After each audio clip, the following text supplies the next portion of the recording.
तो बच्चों अब तक हम पढ़ के आए हैं कि वाटर सॉइल से हमने एब्जॉर्ब किया, प्लांट में जाइलम तक पहुंचाया रूट से। रूट का जो जाइलम है, सॉइल से वाटर एब्जॉर्ब करने के बाद रूट हेयर से वो जाइलम तक पहुंचा एपोप्लास्ट और सिम्प्लास्ट से। अब हमने कहा कि वो वाटर प्लांट में ऊपर की तरफ जाएगा, जिसे हमने एसेंट ऑफ सैप बोला है। इसके लिए हमने 4 प्रॉपर्टीज पढ़ी हैं।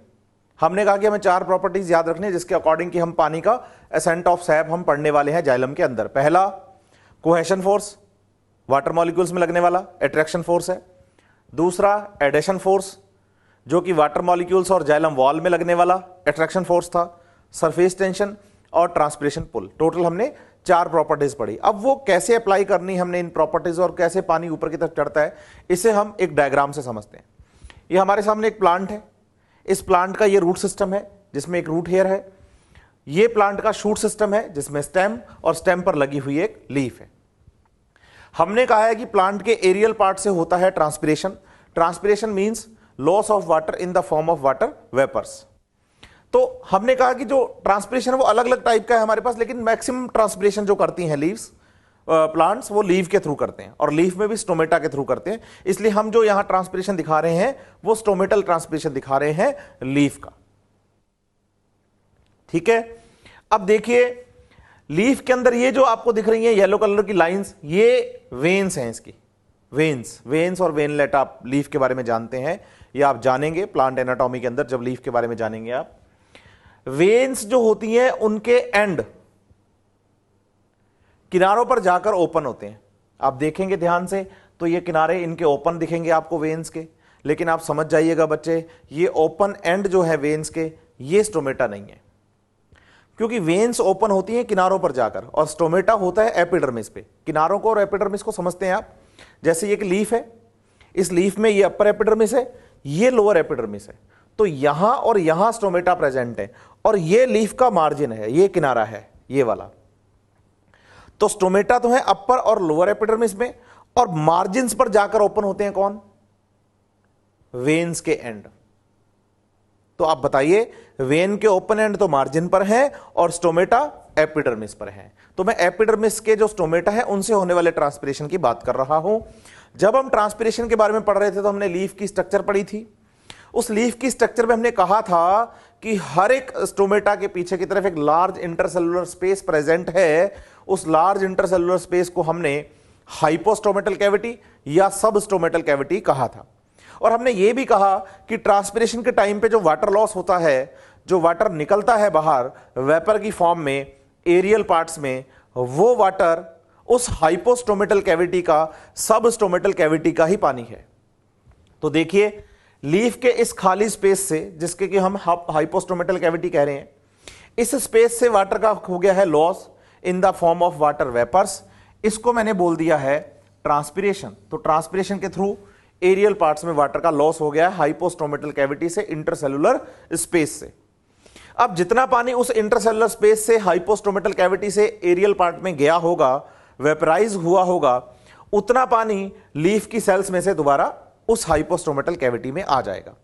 इसका मतलब हाइपोस्टोमेटल कैविटी से पानी निकला एरियल पार्ट्स में, और जितना पानी ट्रांसपेरेंट हुआ उतना लीफ की सेल्स ने हाइपोस्टोमेटल कैविटी में डाल दिया।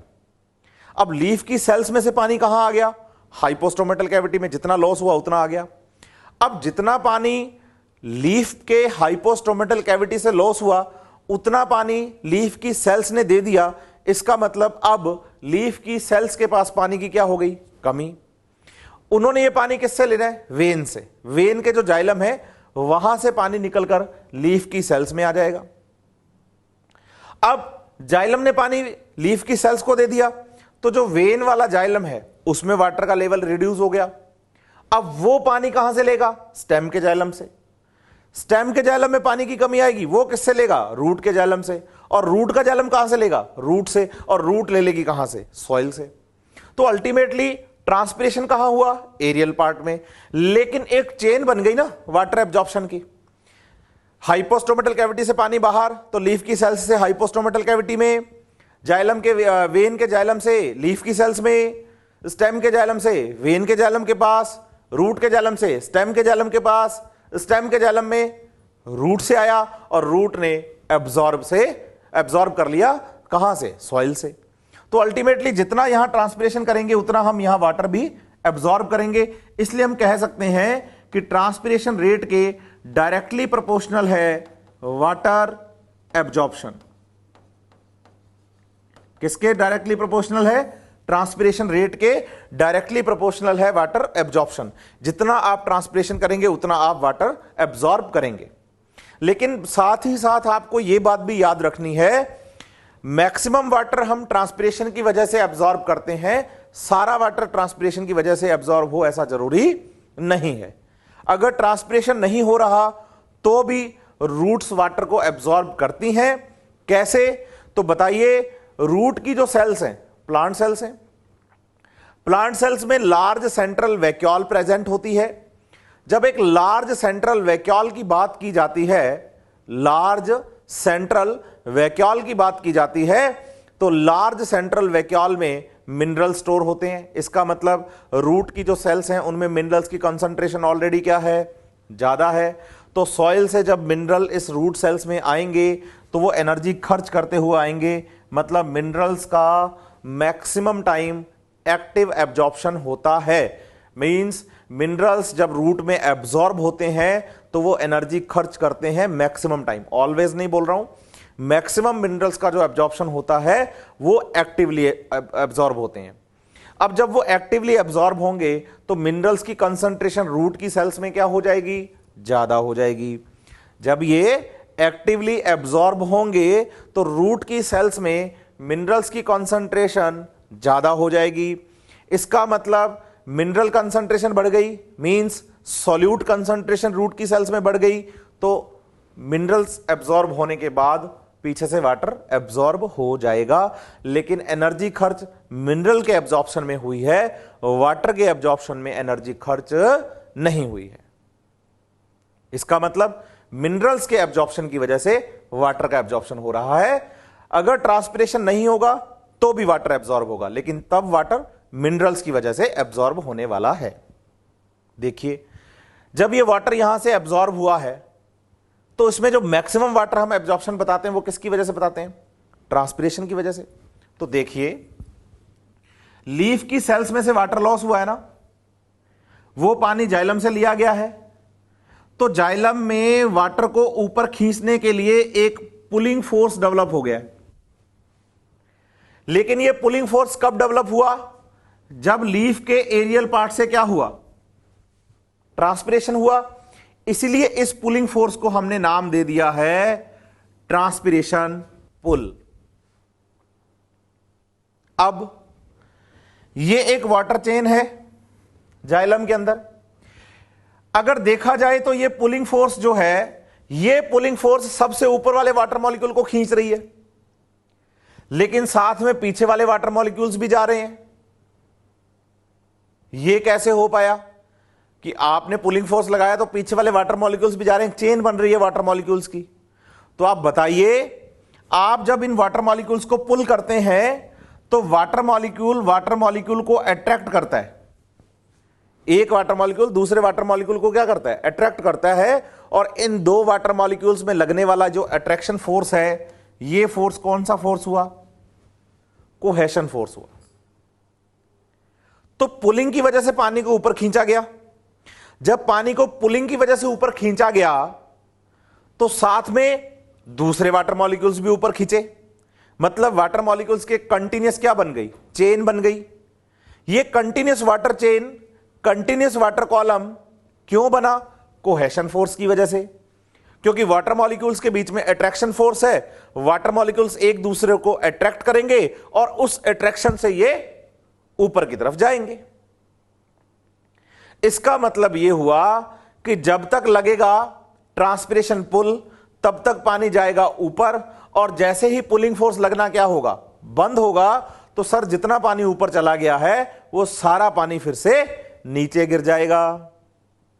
तो बोलिए नहीं, ऐसा नहीं होता। जाइलम का जो कॉलम, वाटर कॉलम है, वो हमेशा भरा ही रहता है। उसका कारण क्या है? उसका कारण है एडेशन फोर्स। बताइए, कोहेशन फोर्स तो है जाइलम का, जो वाटर कॉलम है उसमें वाटर मॉलिक्यूल्स जो हैं उन वाटर मॉलिक्यूल्स में अट्रैक्शन फोर्स। लेकिन साथ ही साथ आप यह भी याद रखिए कि इन वाटर मॉलिक्यूल्स को जाइलम की वॉल भी अट्रैक्ट करती है अपनी तरफ, क्योंकि जाइलम की वॉल में hydrophilic substances, water loving substances जैसे कि लिग्निन, पेक्टिन प्रेजेंट होते हैं।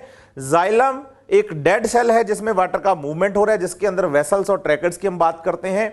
ये डेड हैं, लेकिन इनका प्रोटोप्लाज्म डेड हुआ है। वॉल तो एज इट इज प्रेजेंट है, क्योंकि वॉल तो ऑलरेडी डेड है। अगर एक लिविंग प्लांट सेल के चारों तरफ सेल वॉल हो तो हम उसको भी डेड ही बताते हैं। प्लांट सेल को बताते हैं, सेल वॉल को बताते हैं डेड परमिएबल बाउंड्री। तो वॉल तो एज इट इज है, उसमें सेल्यूलोज है, पेक्टिन प्रेजेंट है, जो कि वाटर लविंग सब्सटेंस है। इन वाटर मॉलिक्यूल्स को जाइलम वॉल जो है वो अपनी तरफ अट्रैक्ट करती है। तो जाइलम वॉल के मॉलिक्यूल्स और वाटर मॉलिक्यूल्स में जो अट्रैक्शन है, इस अट्रैक्शन को हम नाम क्या देते हैं? Adhesion force. इससे क्या होगा? पुलिंग फोर्स तो पानी को ऊपर खींचेगा, कोहेशन फोर्स वाटर मॉलिक्यूल्स के बीच में लगेगा, और एडेशन फोर्स जाइलम वॉल और वाटर मॉलिक्यूल्स के बीच में लगेगा। इसका फायदा यह होगा कि जाइलम की वॉल और वाटर मॉलिक्यूल में गैप नहीं मिलेगा, और वाटर मॉलिक्यूल में गैप नहीं मिलेगा क्योंकि अट्रैक्शन फोर्स है, तो ये चिपके हुए रहेंगे। तो पूरा का पूरा जो जाइलम कॉलम है ना, वो पूरा भरा हुआ जाइलम कॉलम चलेगा, उसमें बीच में एयर स्पेस आने के चांसेस निग्लिजिबल हो जाएंगे। इसका मतलब वाटर कॉलम पूरा भरा हुआ चलेगा कोहेशन और एडेशन फोर्स की वजह से, लेकिन वो ऊपर की तरफ जाएगा पुलिंग फोर्स की वजह से। और ये पुलिंग फोर्स डेवलप किसकी वजह से हुआ है? ट्रांसपिरेशन की वजह से। और इस पूरे को हमने क्या बोल दिया? वाटर का ऊपर की तरफ चढ़ना प्लांट के अंदर, जिसे कि हम बोल रहे हैं एसेंट ऑफ सैप। और ये एक लॉन्ग डिस्टेंस ट्रांसपोर्ट है। लॉन्ग डिस्टेंस ट्रांसपोर्ट में हमने कहा था मास फ्लो या बल्क फ्लो। और जब हम मास फ्लो या बल्क फ्लो की बात करते हैं तो हम ये साथ ही साथ बोलते हैं कि मास फ्लो और बल्क फ्लो के समय मॉलिक्यूल्स का मूवमेंट हाई प्रेशर वाले रीजन से लो प्रेशर वाले रीजन की तरफ होता है। देखिए, लीफ की सेल्स में ट्रांसपिरेशन से वाटर का क्या हो रहा है? लॉस हो रहा है। तो इसका मतलब यहां वाटर मॉलिक्यूल्स का प्रेशर कम हो रहा है, इसलिए बोल रहे हैं नेगेटिव हाइड्रोस्टैटिक प्रेशर। लेकिन रूट में तो वाटर मॉलिक्यूल्स एंटर कर रहे हैं, मींस रूट की सेल्स तो वाटर को क्या कर रही हैं? एब्जॉर्ब। इसका मतलब यहां वाटर मॉलिक्यूल्स क्या हो रहे हैं? ऐड हो रहे हैं। और जब वाटर मॉलिक्यूल्स क्या होंगे? ऐड होंगे।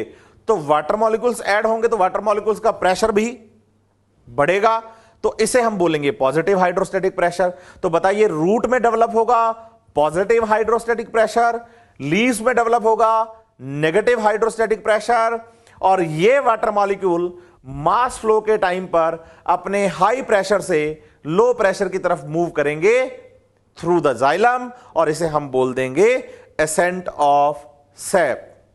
तो इस एसेंट ऑफ सैप में सबसे इंपॉर्टेंट चीज आपके लिए ट्रांसपिरेशन पुल, कोहेशन और एडेशन फोर्स है। देखिए, ट्रांसपिरेशन पुल यहां ट्रांसपिरेशन की प्रॉपर्टी है, क्योंकि यह फोर्स एरियल पार्ट में ट्रांसपिरेशन होने की वजह से डेवलप हुआ है। कोहेशन फोर्स वाटर मॉलिक्यूल्स की प्रॉपर्टी है। एडेशन फोर्स वाटर मॉलिक्यूल्स और जाइलम वॉल के मॉलिक्यूल्स की प्रॉपर्टी है। देखिए, जब आप पानी को ऊपर की तरफ भेजते हैं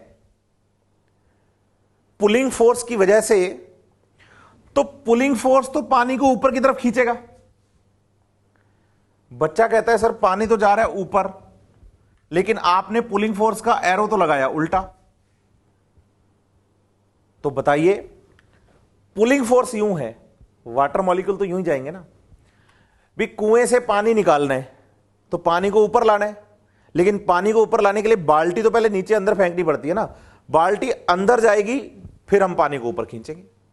वही बात है, पुलिंग फोर्स जा रहा है तो वाटर मॉलिक्यूल्स को खींच के ला रहा है। तो वाटर मॉलिक्यूल तो आ रहे हैं ऊपर और पुलिंग फोर्स बढ़ रहा है नीचे की तरफ।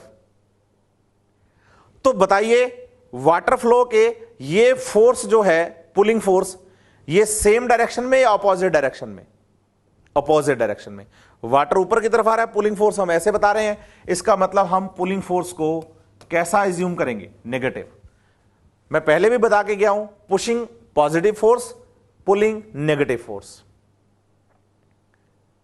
याद रखिए, ट्रांसपिरेशन पुलिंग फोर्स है, यह ट्रांसपिरेशन की प्रॉपर्टी है। कोहेशन फोर्स वाटर मॉलिक्यूल्स की प्रॉपर्टी है। एडेशन फोर्स वाटर मॉलिक्यूल्स और जाइलम वॉल के मॉलिक्यूल्स की प्रॉपर्टी है। याद रखिए, पुलिंग फोर्स जब पानी को ऊपर की तरफ खींचता है तो ये कोहेशन और एडेशन फोर्स जो है ये पुलिंग फोर्स को रेजिस्ट करते हैं। सोचो, इन वाटर मॉलिक्यूल्स को जाइलम वॉल अट्रैक्ट कर रही है, और अट्रैक्शन का मतलब होता है कि वो छोड़ना नहीं चाह रहे। जाइलम वॉल ने वाटर मॉलिक्यूल्स को पकड़ रखा है, वाटर मॉलिक्यूल्स ने वाटर मॉलिक्यूल्स को पकड़ रखा है, तो सभी एक दूसरे को पकड़कर बैठे हैं। अब पुलिंग उनको ऊपर की तरफ खींच रहा है कि नहीं नहीं ऊपर आओ। एडेशन फोर्स में जाइलम वॉल कह रही है नहीं नहीं मेरी तरफ आओ। कोहेशन फोर्स में नीचे वाले वाटर मॉलिक्यूल्स कह रहे हैं नहीं नहीं मेरी तरफ आओ। लेकिन पुलिंग फोर्स कहां खींच रहे हैं? ऊपर की तरफ। तो इसका मतलब कोहेशन और एडेशन फोर्स जो है वो पुलिंग फोर्स को क्या करते हैं? रेजिस्ट करते हैं, लेकिन फिर भी पानी ऊपर की तरफ चढ़ जाता है। पूछिए क्यों? क्योंकि पुलिंग फोर्स की अमाउंट इन दोनों फोर्स से क्या होगी? ज्यादा। इन दोनों फोर्स से पुलिंग फोर्स की अमाउंट क्या है? ज्यादा है, इसलिए रेजिस्ट करते टाइम भी पुलिंग फोर्स पानी को ऊपर की तरफ खींच लेता है। लेकिन इस रेजिस्टेंस का एक फायदा यह हो जाता है कि कोहेशन फोर्स भी पूरा ईमानदारी से फुल लग रहा है, एडेशन फोर्स भी पूरा लग रहा है।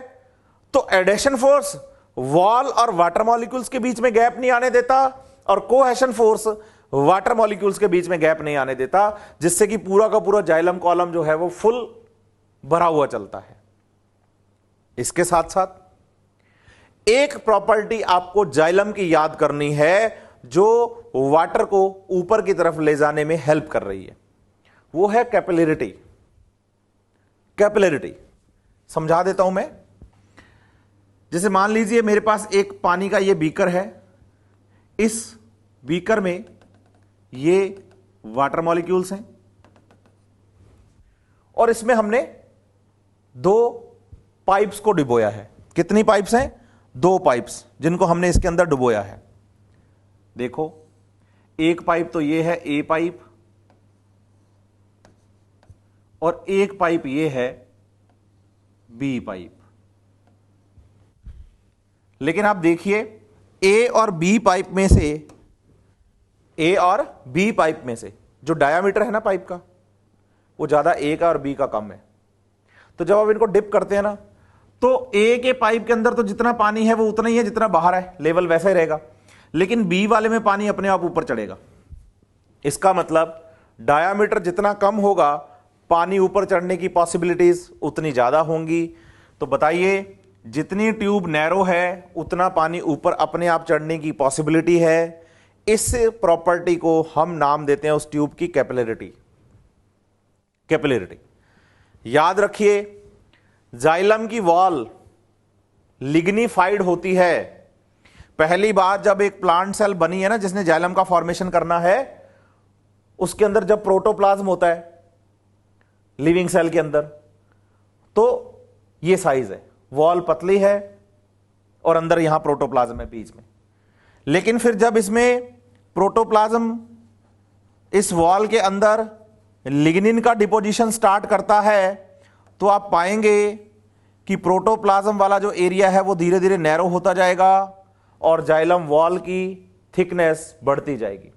देखिए, ये पहले इतनी पतली वॉल जो है वो अब इतनी मोटी वॉल हो गई है। तो बताइए, अंदर वाला प्रोटोप्लाज्म हो जाएगा रिड्यूस और जाइलम वॉल थिक हो गई है, तो अंदर जो कैविटी है वो क्या हो जाएगी? नैरो। और कैविटी नैरो होते ही जाइलम में कैपिलरिटी का गुण आ जाएगा, जाइलम में कैपिलरिटी नेचर डेवलप हो जाएगा। इसका मतलब ट्रांसपिरेशन पुल, कोहेशन, एडेशन के अलावा जाइलम की खुद की एक प्रॉपर्टी, क्या? कैपिलरिटी, वो भी पानी को जाइलम में ऊपर की तरफ चढ़ने में हेल्प करेगी। क्या प्लांट्स वाटर का एब्जॉर्प्शन ट्रांसपिरेशन की वजह से करते हैं? यस। क्या प्लांट्स में वाटर का सारा एब्जॉर्प्शन ट्रांसपिरेशन की वजह से होता है? नो। ट्रांसपिरेशन नहीं होगा तो भी प्लांट वाटर का एब्जॉर्प्शन तो करेंगे, लेकिन फिर उस टाइम पे एब्जॉर्प्शन का कारण मेनली मिनरल्स होंगे, क्योंकि मिनरल्स एक्टिवली एब्जॉर्ब होंगे। रूट की सेल्स में मिनरल कंसंट्रेशन, सॉल्यूट कंसंट्रेशन बढ़ जाएगी, और जैसे ही ये सॉल्यूट कंसंट्रेशन बढ़ जाएगी ना बच्चे, तो सेल में वाटर की डिमांड बढ़ेगी और पानी अंदर आएगा। हाँ, ये बात ठीक है कि अगर ट्रांसपिरेशन हो रहा है तो वाटर का एब्जॉर्प्शन ट्रांसपिरेशन की वजह से है, लेकिन अगर ट्रांसपिरेशन नहीं हो रहा तो भी प्लांट वाटर का एब्जॉर्प्शन करते हैं। लेकिन पानी का ऊपर जाने का जो मतलब हमने पढ़ा है मैकेनिज्म बच्चे, उसमें आपको याद करना है transpiration pull, cohesion force, adhesion force, और साथ ही साथ आप याद रखेंगे एक प्रॉपर्टी जाइलम की जिसे हमने बोला है कैपिलरिटी। तो ये टॉपिक हुआ हमारा एसेंट ऑफ सैप। अब बात आती है सर इसमें सैप बोला और आप बार-बार हमें वाटर पढ़ा रहे हो, तो बताइए वाटर और मिनरल्स का एब्जॉर्प्शन रूट में अलग अलग तरीके से हो सकता है या होता है? कुछ मिनरल वाटर के साथ भी आ जाते हैं, मैक्सिमम तो मिनरल अपने इंडिपेंडेंटली एब्जॉर्ब होते हैं, इसलिए बोल रहा हूं रूट में वाटर का और मिनरल्स का एब्जॉर्प्शन अलग अलग हो सकता है या होता है, लेकिन एब्जॉर्ब होने के बाद प्लांट में रूट से एरियल पार्ट्स की तरफ मिनरल्स वाटर के साथ ही जाते हैं, और जब वाटर और मिनरल्स साथ साथ आ जाएं तो हम टर्म यूज करते हैं सैप। इसीलिए इस टॉपिक को हम बोल रहे हैं एसेंट ऑफ सैप। एक तो ये बात हुई। अब इसी सीक्वेंस में हम चलते हैं दूसरी कंडीशन के साथ। यहां हम पढ़ रहे हैं mechanism of root pressure. Mechanism of root pressure, root pressure की वजह से भी एसेंट ऑफ सैप होता है या हो सकता है। तो पहले तो हम यह क्लियर करें कि रूट प्रेशर है क्या, फिर हम क्लियर करेंगे कि उससे क्या क्या हो सकता है। चलिए, एक प्लांट है हमारे पास, इसमें वही रूट सिस्टम है, शूट सिस्टम है जिसमें कि स्टेम है और साथ ही साथ लीफ है। लीफ से इस बार हम बता रहे हैं कि जो ट्रांसपिरेशन है ना वो नहीं हो रहा। अब ट्रांसपिरेशन नहीं हो रहा तो क्या वाटर का एब्जॉर्प्शन भी नहीं हो रहा? नहीं नहीं, वाटर का एब्जॉर्प्शन तो होता है, क्योंकि हम क्या बता के आए हैं कि सारा वाटर ट्रांसपिरेशन की वजह से ही एब्जॉर्ब हो, ऐसा जरूरी नहीं है। वाटर मिनरल्स की वजह से भी एब्जॉर्ब होता है। तो बताइए, मिनरल्स एक्टिवली अंदर आ रहे हैं, पीछे पीछे वाटर एब्जॉर्ब होता जा रहा है, तो ट्रांसपिरेशन बंद हो गया है या कम हो गया है, निग्लिजिबल हो गया है, लेकिन वाटर एब्जॉर्प्शन नहीं। वाटर एब्जॉर्प्शन अपने तरीके से चल रहा है कि हाँ भी एब्जॉर्ब हो रहा है, हाँ, उतना नहीं एब्जॉर्ब हो रहा जितना कि ट्रांसपिरेशन कर रहा था, लेकिन वाटर एब्जॉर्ब तो हो रहा है ना। ठीक है, वाटर एब्जॉर्ब होने के बाद रूट की सेल्स में आएगा तो सेल्स में प्रेशर बढ़ेगा, क्योंकि वाटर की क्या हो रही है, एंट्री। तो रूट सेल्स में वाटर एंट्री की वजह से जो प्रेशर डेवलप होता है, अब ये प्रेशर डेवलप क्यों हो रहा है? क्योंकि एरियल पार्ट से वाटर का लॉस नहीं हो रहा। अगर एरियल पार्ट से वाटर लॉस हो रहा होता तो प्रेशर डेवलप होने के चांसेस कम हो जाते, क्योंकि जितना लॉस हो रहा है उतना एब्जॉर्ब कर रहे हो, तो बैलेंसिंग हो रही है। लेकिन अभी जब ट्रांसपिरेशन नहीं हो रहा लेकिन वाटर एब्जॉर्ब हो रहा है, तो पानी तो ज्यादा आ रहा है ना, लॉस हो नहीं रहा, पानी आ रहा है। तो इसका मतलब सेल्स के पास पानी आने की वजह से, जरूरत से ज्यादा पानी आने की वजह से क्या डेवलप होगा, प्रेशर। उस प्रेशर को हम नाम देते हैं रूट प्रेशर। अब क्या हुआ, यह पानी यहां से एब्जॉर्ब होकर जाइलम तक पहुंचा, किसकी वजह से, प्रेशर की वजह से। किसके प्रेशर की वजह से, रूट सेल्स की प्रेशर की वजह से। तो जाइलम में जो ऑलरेडी पानी है वो तो ऊपर चला जाएगा और जो नया पानी है वो जगह ले लेगा। इसका मतलब रूट प्रेशर एक पुशिंग फोर्स हो गया ना, वो पुरानी पानी को तो पुश कर देगा ऊपर की तरफ, और नया पानी पुशिंग की वजह से यहां आ जाएगा। अब फिर से एब्जॉर्ब होगा वाटर, फिर से पुशिंग फोर्स डेवलप होगा, पुराना पानी ऊपर, नया पानी इसकी जगह पे। तो लगातार पुशिंग की वजह से पानी धीरे धीरे क्या चढ़ता जा रहा है, ऊपर। इसका मतलब प्लांट्स में जाइलम के अंदर जो पानी का एसेंट ऑफ सैप आप पढ़ रहे हैं, वाटर का एसेंट जो आप पढ़ रहे हैं, वो सिर्फ पुलिंग से ही हो ऐसा जरूरी नहीं है। प्लांट्स में वाटर पुशिंग फोर्स से भी जाता है, और वो पुशिंग फोर्स रूट प्रेशर है, और ये एक पॉजिटिव हाइड्रोस्टेटिक प्रेशर है। नेगेटिव तो पढ़ना ही नहीं है, लॉस तो हो ही नहीं रहा ना ट्रांसपिरेशन की वजह से अभी यहां। अब तो केवल हमें पॉजिटिव की बात करनी है, सिर्फ आ ही रहा है पानी, लॉस नहीं हो रहा, तो पुशिंग फोर्स डेवलप हो गया। इस पुशिंग फोर्स को हमने क्या बोल दिया? Root pressure. और इस रूट प्रेशर की वजह से धीरे धीरे वाटर मॉलिक्यूल्स कहां जा रहे हैं? ऊपर। अब समझिए, एग्जाम्पल लेके समझा रहा हूं बच्चे। आज शाम को 8 बजे प्लांट में, कोई भी एक प्लांट, ट्रांसपिरेशन होना बंद हो गया, ठीक है, वाटर लॉस बंद, निग्लिजिबल, लीफ नहीं कर रही ट्रांसपिरेशन, क्योंकि मैक्सिमम वही करती है। 90 to 99% हमने पढ़ा है कि लीफ से ही लॉस होता है वाटर का, वो नहीं हो रहा। लेकिन क्या 8 बजे के बाद, रात की बात कर रहा हूं, आज शाम को 8 बजे ट्रांसपिरेशन बंद हो गया, और रात को जब लाइट है नहीं तो स्टोमेटा बंद हो गए हैं, क्योंकि फोटो एक्टिव स्टोमेटा है, वाटर लॉस बंद हो गया, लेकिन वाटर का एब्जॉर्प्शन बंद नहीं हुआ। वाटर एब्जॉर्ब तो हो ही रहा है, धीरे धीरे पुशिंग फोर्स भी लग रहा है, और ये पानी यहां से पुशिंग फोर्स की वजह से, कंटिन्यू वाटर चेन की वजह से लीफ की सेल्स तक भी पहुंच रहा है। अब लीफ की सेल्स में ये पानी इन सेल्स में पहुंचा, सही है, पूरे लीफ की सेल्स को ये पानी मिल रहा है, बिल्कुल जी मिल रहा है।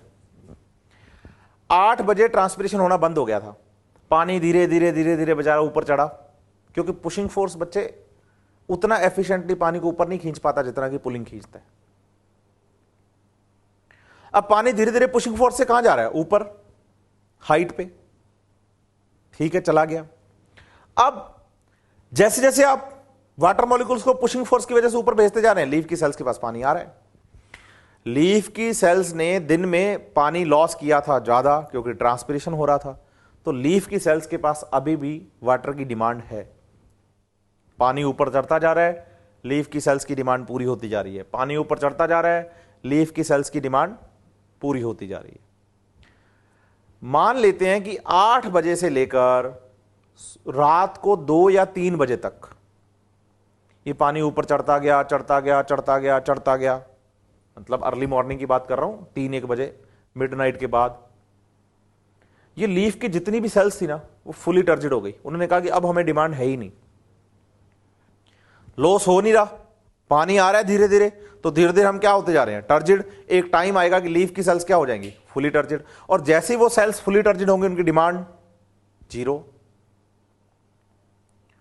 इन सेल्स की डिमांड जीरो है, लेकिन वाटर एब्जॉर्प्शन थोड़ी बंद हुआ है, वाटर तो लगातार एब्जॉर्ब होता ही जा रहा है, रूट प्रेशर तो लगता ही जा रहा है, पानी धीरे धीरे पुशिंग की वजह से ऊपर चढ़ता ही जा रहा है।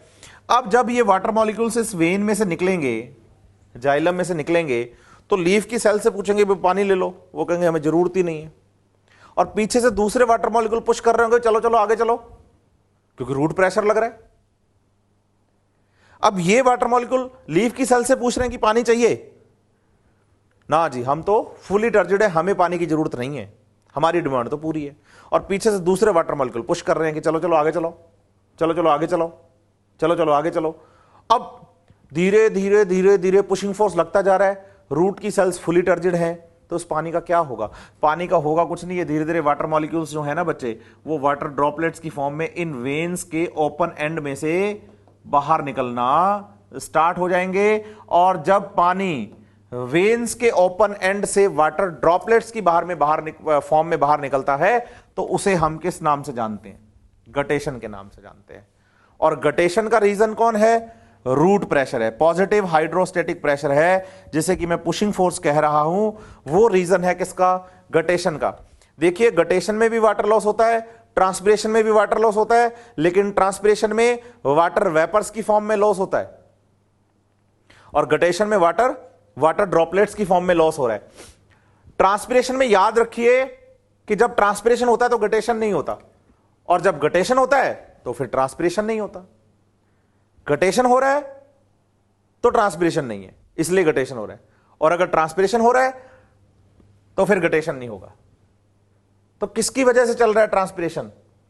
ट्रांसपिरेशन तो चल रहा है जब स्टोमेटा ओपन होते हैं, एटमॉस्फेरिक ह्यूमिडिटी कम होती है, टेम्परेचर ज्यादा होता है, लाइट ज्यादा होती है, विंड वेलोसिटी ज्यादा होती है, पढ़ के आए हैं हम। लेकिन रात को जब ये चीजें नहीं है और ट्रांसपिरेशन क्या है? निग्लिजिबल है, तो उस टाइम पे वाटर तो एब्जॉर्ब होता ही है, तो एक पुशिंग फोर्स काम करता है, रूट प्रेशर, और उस रूट प्रेशर की वजह से एक्स्ट्रा वाटर जो होता है वो लॉस हो जाता है। अब ट्रांसपिरेशन में सिर्फ वाटर लॉस होता है क्योंकि वाटर वेपराइज हो रहा है, लेकिन गटेशन में क्या प्योर वाटर लॉस हो रहा है? ना, जाइलम का पूरा मेटीरियल ही बाहर आ रहा है, जो कुछ भी जाइलम में सब बाहर आ रहा है। ट्रांसपिरेशन में सैप लॉस नहीं होता, सिर्फ वाटर लॉस होता है क्योंकि वाटर वेपराइज हो जाता है, मिनरल्स तो सेल के पास ही रह जाते हैं। लेकिन गटेशन में तो जाइलम में जो कुछ भी है ना पानी के साथ घुला हुआ सब बाहर, मिनरल्स भी, अगर कोई और ऑर्गेनिक कंपाउंड है या कोई और सब्सटेंस है, कोई हार्मोन, जो कुछ भी जाइलम में प्रेजेंट है वो सब बाहर आ जाएगा। किसमें? गटेशन में। तो ट्रांसपिरेशन में तो प्योर वाटर लॉस होता है। ट्रांसपिरेशन होता कहां से है? बिल्कुल स्टोमेटा से, लीफ के स्टोमेटा से, सही है। और गटेशन में प्योर वाटर नहीं, इम्प्योर वाटर लॉस होता है, पूरा जाइलम एक्सट्रैक्ट बाहर जाता है। होता कहां से है? तो बोलो वेन्स के ओपन एंड से। और वेन्स के जो ये ओपन एंड है ना बच्चे, इनको हाइडेथोड्स कहते हैं, हाइडेथोड्स कहते हैं, या फिर आप इन्हें वाटर स्टोमेटा भी कह सकते हैं, हाइडेथोड या वाटर स्टोमेटा। यहां से होता है गटेशन। दूसरी चीज ये बात आपको याद रखनी है कि जो पुशिंग फोर्स है वो इतना एफिशिएंटली पानी को ऊपर नहीं भेज पाता,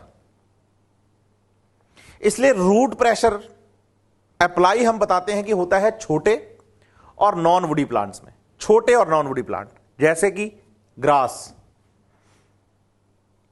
बड़े ट्रीज में मैं सोच ही नहीं सकता, कोई प्लांट अगर बहुत लंबी हाइट का है, बहुत ऊंचाई तक जा रहा है, बहुत बड़ा प्लांट है, ट्री टाइप है, उसमें रूट प्रेशर से पानी ऊपर की तरफ जाएगा, हम नहीं सोच पाते। मैं एक छोटा सा एग्जांपल देता हूं कि पुलिंग फोर्स ज्यादा एफिशिएंट है या पुशिंग। क्रिकेट बॉल होती है ना, क्रिकेट बॉल जिससे आप क्रिकेट खेलते हैं, उस बॉल को आप अपने हाथ में लीजिए और पुश करिए ऊपर हाइट में, खुले आसमान में फेंकिए, कितनी हाइट तक फेंक देंगे? कोई बच्चा कहेगा मैं तो जी 20 मीटर, कोई कहता है 50 मीटर, कोई कहता है 100 मीटर। फैल लो, जितना मर्जी फैल लो आप, लेकिन एक लिमिट है आपकी कि एक पर्टिकुलर हाइट तक बॉल जाएगी, फिर नीचे आ जाएगी। किसी बिल्डिंग की छत पर आपने बॉल फेंकनी है तो मैक्सिमम 5th या 6th फ्लोर तक ही फेंक पाओगे ना, पूरा जोर लगा दोगे अपना तो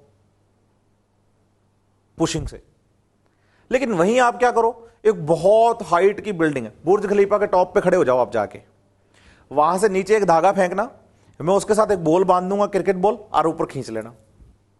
तो हाइट पर तो बोलो कहीं भी बोल दो वहां खींच लेंगे, लेकिन हाइट पर कहीं भी बोल दो कि हम फेंक देंगे तो ये गलत बात है। पुशिंग ज्यादा एफिशिएंट नहीं है जितना कि पुलिंग है। पुलिंग में आप किसी भी हाइट तक लेकर जा सकते हैं। तो जितने भी बड़े बड़े ट्रीज हैं, बड़े बड़े जो पेड़ हैं बच्चे, बहुत ज्यादा हाइट के, है ना, उनमें ज्यादा एफिशिएंट वाटर का जो ट्रांसपोर्टेशन हो रहा है वो ट्रांसपिरेशन पुल की वजह से हो रहा है, पुशिंग फोर्स की। पुशिंग फोर्स हम पढ़ेंगे या रूट प्रेशर हम पढ़ेंगे छोटे और नॉन वुडी प्लांट्स में, जैसे कि ग्रास। यही कारण है कि पार्क में जब हम मॉर्निंग में घूमने जाते हैं तो जो घास के छोटे छोटे पौधे होते हैं ना, जिस पे आप चलते हैं, हरी हरी घास, मॉर्निंग टाइम में वो गीली होती है, चाहे गर्मियों के दिन क्यों ना हो। अभी गर्मियां चल रही हैं, गर्मियों के दिन ही क्यों ना हो, तो भी सुबह सुबह पैर गीले हो जाते हैं। तो वो किस वजह से हुए? वो फोग नहीं है, वो ओस की बूंदे नहीं है बच्चे, वो गटेशन की वजह से उनकी लीफ से निकला हुआ पानी है। तो गटेशन छोटे और नॉन वुडी प्लांट्स में एप्लीकेबल है, लेकिन गटेशन के एप्लीकेशन के लिए हमें यह भी याद रखना है कि ट्रांसपिरेशन होना नहीं चाहिए या निग्लिजिबल होना चाहिए। दूसरी, रूट प्रेशर की वजह से प्लांट्स में ब्लीडिंग भी हो सकती है, मतलब बढ़ जाती है। ब्लीडिंग तो होती है लेकिन बढ़ जाती है। ये किसी प्लांट का कोई डैमेज पार्ट है, जैसे मान लो ये टहनी थी, मैंने इसको काट दिया, या ये लीफ थी, यहां से मैंने काट दिया, यहां से ये पार्ट जुड़ा हुआ है। जो हिस्सा कट जाता है वहां से जो मटेरियल्स का लॉस होता है ना, उसे ब्लीडिंग कहते हैं। मेरे कट लग गया, ब्लड बाहर आ गया, मैं कहता हूं ब्लीडिंग हो रही है। तो वही बोलो, प्लांट के कट लग गया तो प्लांट की सेल्स का मटेरियल बाहर आ गया डैमेज पार्ट से, तो प्लांट में ब्लीडिंग हो रही है। तो ब्लीडिंग में क्या निकलेगा? जो कुछ भी सेल में प्रेजेंट है वो सब बाहर आ जाएगा। लेकिन आप सोचिए, अगर पुशिंग फोर्स लग रहा होगा, पॉजिटिव फोर्स लग रहा होगा, तो इस फोर्स की वजह से ये ब्लीडिंग भी ज्यादा होगी। तो बोलिए ब्लीडिंग, या फिर आपकी एनसीईआरटी में एक टर्म लिखी गई है एक्सुडेशन। तो ब्लीडिंग या एक्सुडेशन की अमाउंट बढ़ जाती है अगर किसी ऐसे प्लांट में ब्लीडिंग हो रही हो जिसमें कि क्या अप्लाई हो रहा है, रूट प्रेशर अप्लाई हो रहा है। तो रूट प्रेशर अप्लाई ज्यादा होगा तो उस प्लांट में एक्सुडेशन या ब्लीडिंग भी ज्यादा होगी, डैमेज पार्ट से मटेरियल्स भी ज्यादा लॉस होंगे। तो ये बात हुई रूट प्रेशर की। तो अगर आपसे पूछा जाए कि ascent of SAP pulling force से होता है या पुशिंग से, तो बताइए दोनों से ही। लेकिन अगर यह पूछा जाए कि ट्रीज में, तो ट्रांसपिरेशन पुल से, पुलिंग से ही। और अगर यह पूछ लिया जाए कि एफिशिएंटली किससे होता है, तो पुलिंग से। इसलिए तो पहले हम ट्रांसपिरेशन पुल किससे पढ़ के आए हैं, एसेंट ऑफ सैप किससे पढ़ के आए हैं, ट्रांसपिरेशन पुल से तो पढ़ के आए हैं। ऐसा नहीं कि सिर्फ पुलिंग से ही होता है, पुशिंग से भी होता है, लेकिन छोटे प्लांट्स में, क्योंकि ज्यादा हाइट तक नहीं भेज पाएंगे आप। वुडी प्लांट्स जो होते हैं, बड़े ट्रीज जो होते हैं, उनमें आप रूट प्रेशर की एप्लीकेशन नहीं पढ़ सकते कि यहां पे उससे हम एसेंट ऑफ सैप करवा रहे हैं। उनमें तो पुलिंग फोर्स से ही होना है। तो याद रखिए, पुलिंग और पुशिंग, पुशिंग पॉजिटिव प्रेशर है, पुलिंग नेगेटिव प्रेशर है। बाकी वो कोहेशन एडेशन तो लगेगा क्योंकि वाटर मॉलिक्यूल ऊपर की तरफ जा रहे हैं तो एक दूसरे के साथ जुड़ के जाएंगे। वाल भी यहां पर वाटर मॉलिक्यूल्स को अट्रैक्ट करेगी, मतलब गैप यहां भी नहीं बनने देंगे वो कोहेशन और एडेशन। लेकिन इस बार जो पानी ऊपर जा रहा है ना, वो पुलिंग नहीं, पुशिंग की वजह से जा रहा है। और पुशिंग पॉजिटिव बता रहा हूं, पुशिंग लग भी इसी डायरेक्शन में जा रहा है और वाटर भी ऊपर जा रहा है। तो आप ऊपर ही प्रेशर लगा रहे हो, पानी भी ऊपर जा रहा है, तो ये तो हो गया सेम डायरेक्शन, तो पॉजिटिव। लेकिन पुलिंग नेगेटिव फोर्स। ये हुआ हमारा टॉपिक एसेंट ऑफ सैप। अब पढ़िएगा, समझ में आएगा। नेक्स्ट, अब हम लॉन्ग डिस्टेंस ट्रांसपोर्ट में जो बात करने जा रहे हैं, वो बात करने जा रहे हैं फ्लोएम ट्रांसपोर्ट की। और फ्लोएम से हम पढ़ते हैं फूड का ट्रांसपोर्टेशन। तो हम कह रहे हैं फूड ट्रांसलोकेशन इन प्लांट्स। अब टर्म लगाइए ट्रांसलोकेशन, तो इसका मतलब मैं लॉन्ग डिस्टेंस ट्रांसपोर्ट की बात कर रहा हूं। और लॉन्ग डिस्टेंस ट्रांसपोर्ट प्लांट्स में जो फूड का होता है, वो होता है एक पर्टिकुलर स्पेसिफिक टिश्यू की हेल्प से, जैसे कि हम फ्लोएम कहते हैं, इसलिए हम फ्लोएम ट्रांसपोर्ट यहां पढ़ने जा रहे हैं। फूड या organic material conduction in the plants occurs by phloem. Food का जो ट्रांसपोर्टेशन होता है प्लांट बॉडी में, फ्लोएम से होता है। The accepted mechanism used for the translocation of the sugar from source to sink is called as the pressure flow hypothesis, and this hypothesis is given by E. Munch। एक scientist का नाम है बच्चे E. Munch, जिन्होंने आपको एक hypothesis दी कि food जो होता है वो प्रेशर फ्लो का ही पार्ट है। Pressure flow hypothesis. देखिए, फूड ट्रांसपोर्टेशन भी मैं मास फ्लो में पढ़ रहा हूं।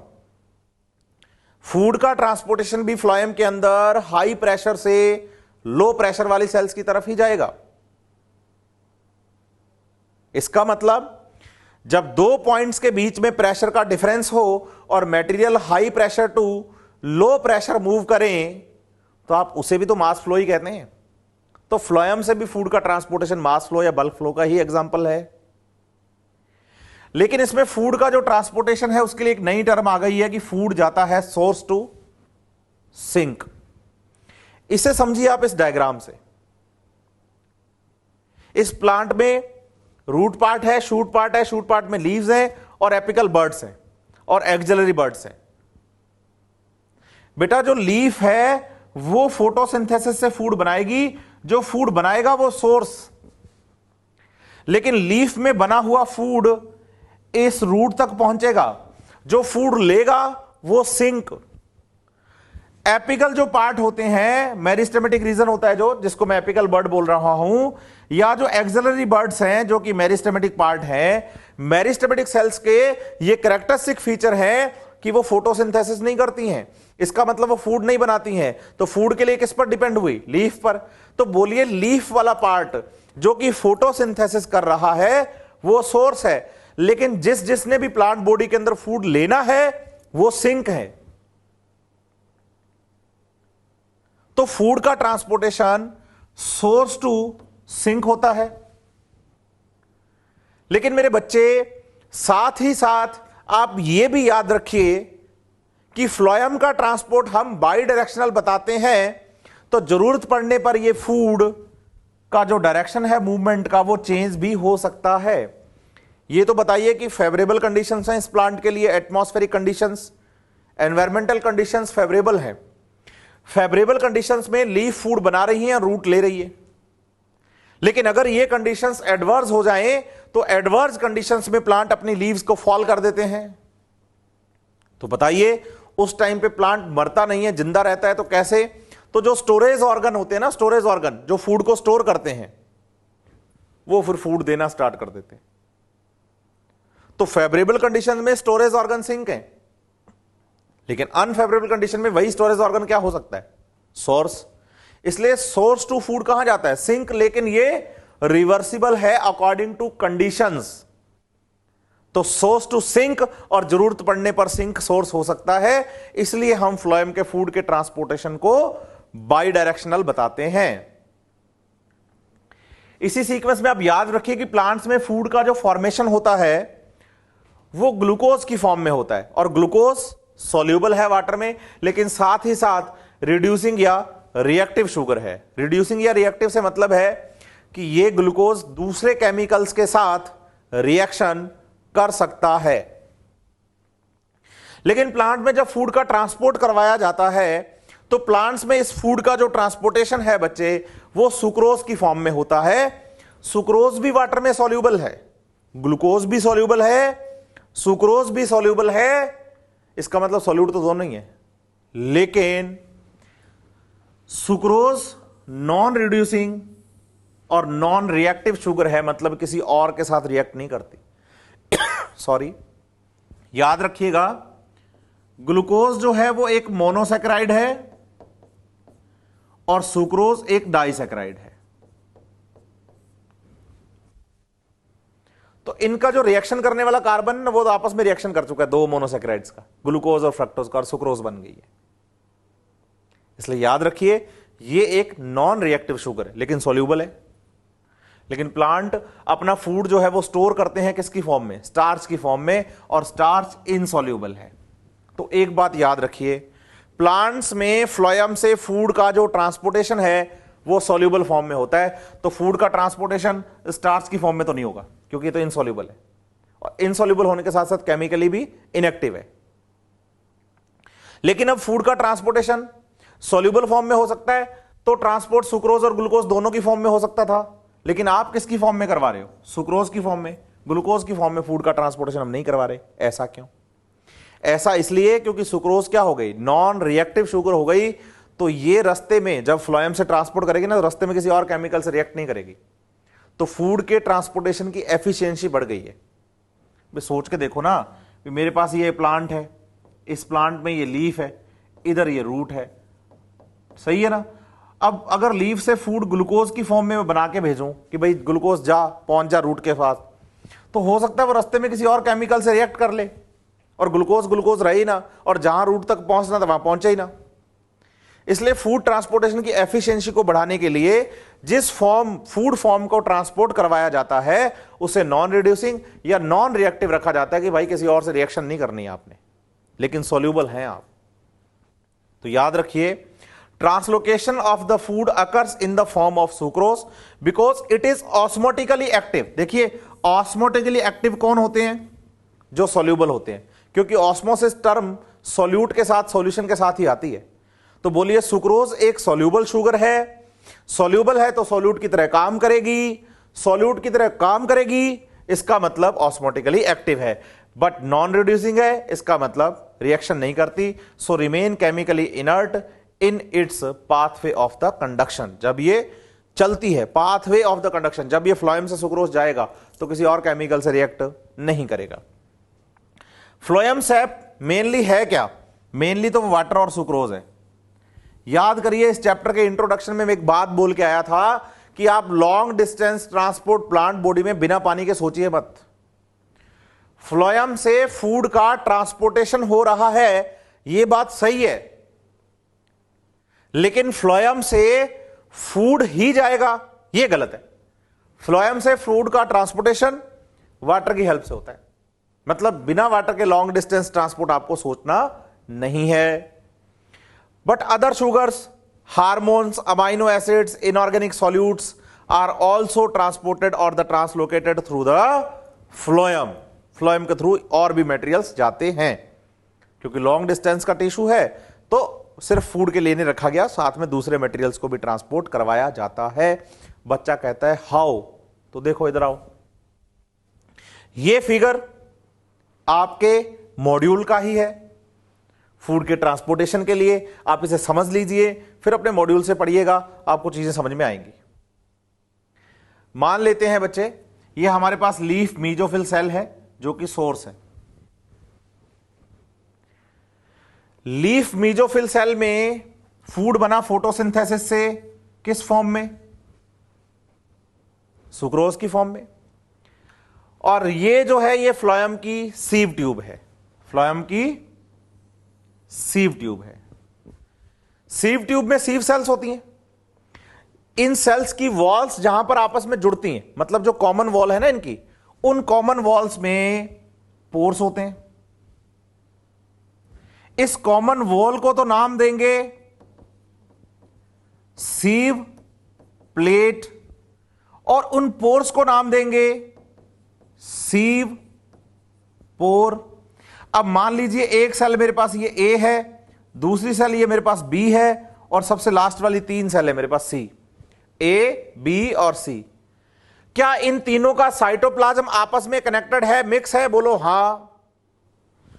सीव ट्यूब सेल ए, सीव ट्यूब सेल बी और सीव ट्यूब सेल सी, तीनों का साइटोप्लाज्म आपस में एक दूसरे के कनेक्शन में है, क्योंकि इनकी जो कॉमन वॉल हैं उनमें पोर्स हैं। तो ये सेल 3 है, लेकिन काम तो एक ट्यूब की तरह कर रही है ना, इसलिए इसको सीव ट्यूब बोल रहे हैं हम। और याद रखिए, सीव ट्यूब सेल्स जो होती हैं वो ए न्यूक्लिएटेड सेल्स हैं। Anucleated, non nucleated means इन सेल्स में न्यूक्लियस नहीं होता, और nucleus is the controller of the cell. अगर न्यूक्लियस नहीं है तो क्या ये सेल डेड है? नहीं। फ्लोएम की सीव ट्यूब सेल्स लिविंग है, मेटाबॉलिकली एक्टिव है, लेकिन मैच्योरिटी पर उनमें न्यूक्लियस नहीं बचता। तो फिर उनके फंक्शंस को, उनके मेटाबॉलिज्म को कंट्रोल कैसे किया जाता है? तो आप बताइए। इनके साथ प्रेजेंट होती हैं कंपेनियन सेल्स जो कि कंट्रोल करती हैं इनके फंक्शंस को। तो बताइए फ्लोएम का फंक्शन क्या है?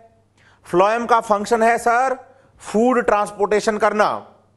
अगर फ्लोएम फूड ट्रांसपोर्टेशन करवाता है तो उसका कंट्रोल किसके हाथ में? कंपेनियन सेल्स के हाथ में। इसलिए तो आप देखिए, लीफ मीजोफिल सेल्स जो कि सोर्स हैं, उन्होंने फूड बनाया सुक्रोज की फॉर्म में। ये फूड पहले किस में आएगा? कंपेनियन सेल्स में। तो देखिए फर्स्ट एरो हमारा कंपेनियन सेल्स के पास है। Companion cells are the part of the phloem. इसका मतलब फूड कंपेनियन सेल्स में आ गया, मतलब फ्लोएम में आ गया। तो बताइए, जब मीजोफिल सेल से फूड फ्लोएम की कंपेनियन सेल्स में आता है तो इसे हम फ्लोएम लोडिंग कहते हैं। और फ्लोएम लोडिंग एक एक्टिव प्रोसेस है। क्यों? क्योंकि इसमें एनर्जी कंज्यूम होती है। तो फ्लोएम लोडिंग एक एक्टिव प्रोसेस है क्योंकि इसमें एनर्जी कंज्यूम होती है। फिर लीफ मीजोफिल सेल से फूड आया कंपेनियन सेल्स में। कंपेनियन सेल्स में लोडिंग बोला हमने। अब कंपेनियन सेल्स में से ये फूड जाएगा सीव ट्यूब सेल के अंदर। कंपेनियन सेल्स से ये फूड जाएगा सीव ट्यूब सेल्स में। और बताओ, फूड जो मीजोफिल सेल्स से कंपेनियन सेल्स में से होता हुआ जाइलम की सीव ट्यूब सेल्स में आया है, वो कौन है? तो हम बताते हैं वो सर, वो सुक्रोज है, सुक्रोज। और सुक्रोज सॉल्यूबल शुगर है। और जो शुगर्स सॉल्यूबल होती हैं, जो शुगर्स सॉल्यूबल होती हैं, वो सॉल्यूट की तरह काम करती हैं। और जैसे इन सेल्स में सॉल्यूट बढ़ेगा तो इन सेल्स का वाटर डिमांड डीपीडी और ओपी बढ़ेगा, क्योंकि सॉल्यूट बढ़ गया। किस वजह से बढ़ेगा? बोलो सुक्रोज के डिसोल्यूशन की वजह से, कि सुक्रोज जो है वो फ्लोएम की सीव ट्यूब सेल्स के अंदर आकर डिसॉल्व हो गया है। अब जैसे यहां ओपी और डीपीडी बढ़ेगा तो सेल का सॉल्यूशन साइटोप्लाज्म कैसा हो जाएगा? हाइपरटोनिक। हाइपरटोनिक मतलब वाटर की डिमांड बढ़ेगी। अब इस फ्लोएम के पास कौन है, ये बोलो जाइलम। और जाइलम का काम है कि ये नीचे से रूट से एब्जॉर्ब कर करके ला रहा है किसको, पानी को। तो जाइलम से पानी जाता है मेनली, तो जाइलम के अंदर तो वाटर मॉलिक्यूल्स की अमाउंट क्या है, ज्यादा। तो जाइलम का सॉल्यूशन कैसा है, हाइपोटोनिक। किसके कंपेयर में, फ्लोएम की उस सीव ट्यूब सेल की कंपेयर में जिसमें कि क्या आ गया है, सुक्रोज। क्योंकि सुक्रोज डिसॉल्व होने की वजह से यहां का ओपी और डीपीडी बढ़ गया है और जाइलम में पानी की अमाउंट क्या है, ज्यादा। तो इन दोनों में अगर कंपेयर किया जाए तो फ्लोएम तो हाइपरटोनिक हो गया और जाइलम हाइपोटोनिक। फिर तो बोलिए जाइलम से ये वाटर फ्लोएम में एंटर करेगा और जैसे ही जाइलम से वाटर कहां आएगा, फ्लोएम में। किसके थ्रू, ऑस्मोसिस के थ्रू। तो इस सेल का टीपी इंक्रीज हो जाएगा, किस वजह से, वाटर की एंट्री की वजह से। देखिए अब इस सेल का टीपी तो ज्यादा है क्योंकि इसमें पानी आ गया। अब इस सेल का टीपी ज्यादा तो इसमें प्रेशर डेवलप होगा और उस प्रेशर की वजह से इन पोर्स में से होता हुआ सुक्रोज सॉल्यूशन जो है वो नेक्स्ट सेल में आ जाएगा। कौन सी सेल में, बी सेल में। अब जैसे सुक्रोज सॉल्यूशन बी सेल में आएगा तो अब बी सेल हाइपरटोनिक हो जाएगी। तो बताओ, हाई प्रेशर डेवलप हुआ, टर्गर प्रेशर। इस ए सेल की कंपेयर में बी सेल का टर्गर प्रेशर कम था, तो sucrose solution high turgor pressure वाली सेल से लो टर्गर प्रेशर वाली सेल की तरफ चला गया, सी पोर्स में से। और जैसे ही सी पोर्स में से ये बी सेल में आया तो बी सेल में सुक्रोज आते ही बी सेल हाइपरटोनिक हो गई और बी सेल हाइपरटोनिक होते ही जाइलम से पानी लेगी। कैसे, ऑस्मोसिस के थ्रू। फिर से इस सेल में टीपी बढ़ेगा और हाई टीपी की वजह से, प्रेशर की वजह से यह सुक्रोज सॉल्यूशन इन पोर्स में से होता हुआ नेक्स्ट सेल में आएगा। और नेक्स्ट सेल मैंने ली है कितनी, 3 इस डायग्राम के अंदर। आप इसे 3 पढ़िए, 30 पढ़िए, 300 पढ़िए, 3000 पढ़िए। सेल टू सेल फूड का जो ट्रांसपोर्टेशन हो रहा है ना, वो high TP to low TP, high TP to low TP, high TP to low TP, high TP to, हर बार ऐसा ही होगा। और फ्लोएम की सीव सेल्स में टीपी को हाई करने में हेल्प कौन करेगा, जाइलम। क्योंकि हर बार जाइलम पानी देगा कि भाई अपना टीपी बढ़ाओ, अपना टीपी बढ़ाओ, अपना टीपी। और उस टीपी बढ़ने की वजह से जाइलम का जो पानी है जब वो फ्लोएम में जाएगा तो उस टीपी की वजह से high TP to low TP, high TP to low TP, high TP to low TP, food का क्या होता जाएगा, ट्रांसपोर्टेशन। यही तो हम बोल के आए हैं कि फूड का transportation high pressure to low pressure होता है, इसलिए इसे प्रेशर फ्लो हाइपोथेसिस बोला हमने। जाइलम से फूड का ट्रांसपोर्टेशन तो नहीं होता, लेकिन जाइलम फूड के ट्रांसपोर्टेशन में हेल्प तो करता है। यही कारण है जब वेस्कुलर बंडल पढ़ते हैं तो जाइलम और फ्लोएम को साथ साथ रखते हैं, क्योंकि पता है इन दोनों में भी मटेरियल थोड़े बहुत एक्सचेंज होते हैं। ये नहीं कि जो जाइलम से जा रहा है वो जाइलम से जा रहा है, जो फ्लोएम से जा रहा है वो फ्लोएम से जा रहा है, नहीं। जाइलम और फ्लोएम के बीच में भी थोड़े बहुत मटेरियल्स का एक्सचेंज हो सकता है। ये मैं इंट्रोडक्शन में बोल के आया था आपको। तो याद रखिए बच्चे, जब ये high TP to low TP move करता हुआ फूड सिंक सेल तक पहुंचेगा तो सिंक सेल में फिर से फूड को क्या कर लिया जाएगा, बाहर निकाल लिया जाएगा। जब आप फ्लोएम में फूड डालते हैं तो उसे लोडिंग कहते हैं, और जब सिंक में फ्लोएम से फूड को बाहर निकालते हैं तो उसे अनलोडिंग कहते हैं। बोलिए, लोडिंग एक्टिव था, अनलोडिंग भी एक्टिव है। मतलब फूड अगर आप फ्लोएम में लेकर जा रहे हैं तो भी एनर्जी खर्च कर रहे हैं, फ्लोएम से बाहर निकाल रहे हैं तो भी एनर्जी खर्च कर रहे हैं। अब जो फूड आपने अनलोड किया है, फूड आपने जो अनलोड किया है किसमें, सिंक सेल में, वो सुक्रोज अगर फूड स्टोर करना है तो स्टार्च में बदल जाएगा, अगर प्लांट को अपना सेल वॉल बनाना है तो सेल्यूलोज बन जाएगा, और अगर उस फूड से सीधे एनर्जी लेनी है, जैसा कि हम रेस्पिरेशन में पढ़ चुके हैं, ग्लाइकोलाइसिस में यूज करना है, तो उससे ग्लूकोज बन जाएगा एनर्जी के लिए। तो सुक्रोज से फिर दूसरे कार्बोहाइड्रेट कन्वर्ट कर लिए जाते हैं as per requirement of the sink cell. फिर साथ ही साथ यह भी बात याद रखिए कि जो सिंक सेल है उसका जो सुक्रोज था वो तो बाहर चला गया फ्लोएम से। अब पानी फ्लोएम में आया किस वजह से था? पानी जाइलम से फ्लोएम में आया था क्योंकि सुक्रोज फ्लोएम में आ गया था। अब सुक्रोज तो फ्लोएम से कहां चला गया? बाहर। तो बताइए ये फ्लोएम सेल्स सिंक वाली फिर से हाइपोटोनिक हो जाएगी क्योंकि फूड यहां से निकलकर कहां चला गया? बाहर चला गया। अब हाइपोटोनिक हो जाएगी तो जितना पानी फ्लोएम में जाइलम से गया था उतना ही पानी वापस फिर से जाइलम में आ जाएगा। तो जाइलम से फूड का ट्रांसपोर्टेशन तो नहीं होता, लेकिन जाइलम फूड के ट्रांसपोर्टेशन में हेल्प तो करता है। अब इसी सीक्वेंस में हम कि फूड का ट्रांसपोर्टेशन फ्लोएम से ही होता है, फूड का ट्रांसपोर्टेशन फ्लोएम से ही होता है। इसे बताने के लिए हम एक एक्सपेरिमेंट की बात करने वाले हैं, उसे हम कहते हैं गर्डलिंग।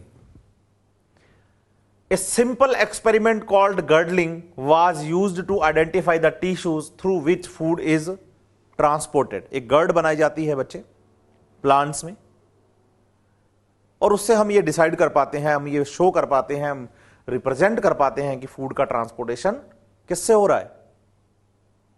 फ्लोएम से। On the trunk of a tree, tree का जो मेन स्टेम है ना, trunk, a ring of the bark up to the depth of the phloem layer can be carefully removed। ये एक स्टेम है प्लांट का, आप इसे रिमूव कर दिए किसी एक पॉइंट से, किसी एक पॉइंट पर। सबसे बाहर वाली लेयर कॉर्क हटा दीजिए, फिर अंदर वाली कॉर्टेक्स हटा दीजिए। स्टेम में जब हम टीएस पढ़ते तो ऐसे पढ़ते हैं, कॉर्टेक्स हटाया, फिर हमने एंडोडर्मिस हटाई, पेरिसाइकिल हटाया, फ्लोएम हटाया, अप टू फ्लोएम, फ्लोएम तक सब हटा दो। सिर्फ सेंटर में कौन सा पार्ट बचेगा? जाइलम। ये मान लो ये जो ब्लैक कलर का मार्कर है ना बेटा, ये जाइलम है, और जो मेरा हाथ है ना, ये इस पूरे प्लांट की दूसरी सेल्स हैं जिसमें epidermis, cork, cortex, endodermis, pericycle, phloem सब आ गए। आप एक पर्टिकुलर पॉइंट पर इसको हटा दीजिए, तो एक पर्टिकुलर पॉइंट पर आपने जहां हटा दिया वहां सिर्फ कनेक्शन किसका रह गया? जाइलम का। फ्लोएम का कनेक्शन भी टूट गया। अब पानी नीचे से ऊपर की तरफ तो जाएगा जाइलम से, और फूड फ्लोएम से ऊपर की तरफ, ऊपर से नीचे की तरफ आएगा रूट की तरफ, लेकिन सिर्फ उस पॉइंट तक आएगा जहां पर आपने फ्लोएम को क्या कर दिया है? ब्रेक कर दिया, क्योंकि उसके भी आगे तो फ्लो ही बंद हो जाएगा ना, क्योंकि फ्लोएम तो आपने हटा ही दिया। In the absence of downward movement of food, the portion of the bark, जहां पर आपने फ्लोएम को हटाया है उस बार्क का जो पोर्शन है above the ring on the stem become swollen after a few weeks. कुछ हफ्तों के बाद वो फूल जाएगा फूड के स्टोरेज की वजह से। This simple experiment show that the phloem is the tissue responsible for the translocation of food and that transport takes place in the direction that is toward the roots. देखिए, इससे आप इस diagram से समझ सकते हैं जो बातें मैंने बोली। आपके पास एक प्लांट है, इस प्लांट का ये जो ट्रंक मतलब जो स्टेम है, इसमें से हमने बार्क को हटा दिया, लेकिन अगर आप देखें तो सेंटर वाला जाइलम नहीं हमने तोड़ा, लेकिन बाहर का पूरा epidermis, cortex, endodermis, pericycle, phloem सब हटा दिया, लेकिन जाइलम नहीं हटाया। तो इसका मतलब नीचे से पानी लीफ तक पूरा अच्छे से पहुंच रहा है, लेकिन लीफ में से जो फूड बन के आ रहा है वो इस पॉइंट पे आके रुक जाता है, क्योंकि इससे आगे तो फ्लोएम का कनेक्शन ही नहीं है, तोड़ ही दिया हमने। ये जिस जगह पे आपने कनेक्शन तोड़ा है तो रिंग बनाया ना अपने डेड सेल्स का, इसे बोलते हैं गर्ड। और जब ये फूड ऊपर से यहां तक आएगा तो इसी हिस्से में रह जाएगा, नीचे पहुंचेगा नहीं। नीचे पहुंचेगा नहीं तो हम कुछ दिनों के बाद देखेंगे कि ये वाला हिस्सा जो है वो फूड के स्टोरेज की वजह से क्या हो जाएगा? फूल जाएगा, स्वाल हो जाएगा। इसलिए तो अगर फूड जाइलम से जा रहा होता तो जाइलम जो है उसका कनेक्शन तो हमने तोड़ा ही नहीं। तो बोलो फूड जाइलम से नहीं जाता, फूड तो फ्लोएम से जाता है। ये इस एक्सपेरिमेंट से पता चलता है। इस एक्सपेरिमेंट को हम आर्टिफिशियली प्लांट्स पर करवाते हैं, और रियल में अगर आप कभी गर्ड देखना चाहें तो उसका रियल डायग्राम भी मैं आपको दिखा देता हूं। गर्ड ऐसी दिखती है, एक ट्री पर बनाई गई गर्ड है। आप देखेंगे नीचे वाले हिस्से का डायमीटर और ऊपर वाले हिस्से का डायमीटर में से ऊपर वाले हिस्से का डायमीटर ज्यादा है, और ये गर्ड बीच में आपको दिख रही है, जिसमें सिर्फ जाइलम के कनेक्शन को नहीं हटाया गया, बाकी पूरा का पूरा टिश्यू हटा दिया गया है। ये सेंटर में एक गर्ड है और ऊपर से फूड यहां पर आकर स्टोर होता जा रहा है, तो ये हिस्सा क्या हो गया, थोड़ा फूल गया। ये गर्डलिंग एक्सपेरिमेंट है। तो इस चैप्टर के लास्ट में हम कुछ एक्स्ट्रा पॉइंट्स की बात कर रहे हैं जो सिर्फ आपको पढ़ने हैं बच्चे। पहला, cobalt chloride test. This experiment is use the comparison of the rate of transpiration from the both surface of the leaves. इसे मैं समझा देता हूं। कोबाल्ट क्लोराइड एक ऐसा सॉल्यूशन है बच्चे जो वाटर वेपर के साथ पिंक या रेड कलर देता है। मेरे पास एक लीफ है डाइकोट और एक लीफ है मोनोकोट, ठीक है। कोबाल्ट क्लोराइड पेपर आप क्या करो, डाइकोट लीफ के अपर सरफेस पे लगा दो, क्योंकि ऊपर तो क्यूटिकल होती है, उसके ऊपर चिपका दो, और एक लीफ के नीचे वाली एपिडर्मिस पे लगा दो। अब इसे पूरा दिन अपने नेचुरल एनवायरनमेंट में रहने दो प्लांट पर। शाम के टाइम, सुबह लगाया था शाम को, ऊपर वाले कोबाल्ट क्लोराइड पेपर को निकालना और नीचे वाले कोबाल्ट क्लोराइड पेपर को निकालना, तो आप पाएंगे जो कोबाल्ट क्लोराइड पेपर हमने डाइकोट लीफ के नीचे वाली सरफेस पे लगाया था ना, वो ज्यादा लाल या पिंक हुआ है। क्यों? क्योंकि वहां से वाटर वेपर ज्यादा निकलती है बच्चे। अपर पार्ट पर तो वाटर लॉस को कम करने के लिए क्यूटिकल होती है, और अपर पार्ट पर डाइकोट लीफ में स्टोमेटा के नंबर भी कम होते हैं। लेकिन अगर यही एक्सपेरिमेंट मोनोकोट लीफ पर किया जाए और मोनोकोट लीफ में दोनों तरफ स्टोमेटा के नंबर लमसम इक्वल होते हैं और क्यूटिकल किसी तरफ नहीं होती, तो आप इधर भी कोबाल्ट क्लोराइड पेपर लगाइए, इधर भी कोबाल्ट क्लोराइड पेपर लगाइए, और जब आप चेक करेंगे तो आप पाएंगे दोनों तरफ पिंक या रेडिश कलर लगभग सेम है। तो हम कहते हैं मोनोकोट में तो दोनों तरफ ट्रांसपिरेशन एक जैसा होता है, लेकिन डाइकोट में लोअर सरफेस ज्यादा ट्रांसपिरेशन करती है एज कंपेयर टू अपर। यह है cobalt chloride test, paper test हो गया।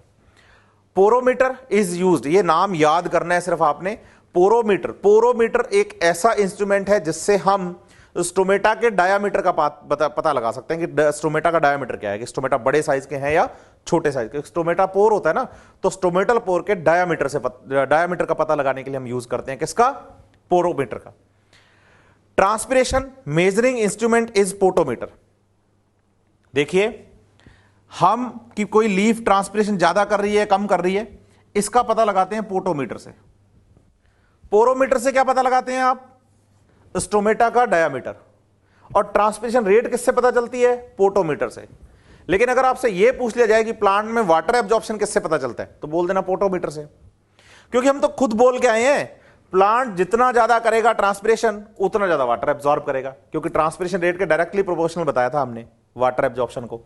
The rate of absorption of water is measured by this instrument which is directly proportional to the rate of transpiration. और last है manometer, and manometer is use to measure the root pressure. Manometer से हम किसको major करते हैं, root pressure को major करते हैं, रूट प्रेशर को मेजर करते हैं मैनोमीटर से। तो पोरोमीटर से डायामीटर किसका, स्टोमेटल पोर का। पोटोमीटर से ट्रांसपिरेशन रेट, और मैनोमीटर से हम पता लगाते हैं किसका, रूट प्रेशर का। यह हमारा लास्ट टॉपिक था बच्चे, किसके लिए, ट्रांसपिरेशन इन प्लांट्स चैप्टर के लिए। आप मॉड्यूल और एनसीईआरटी से अच्छे से पढ़िएगा, फिर हम नेक्स्ट चैप्टर के बारे में डिस्कस करेंगे।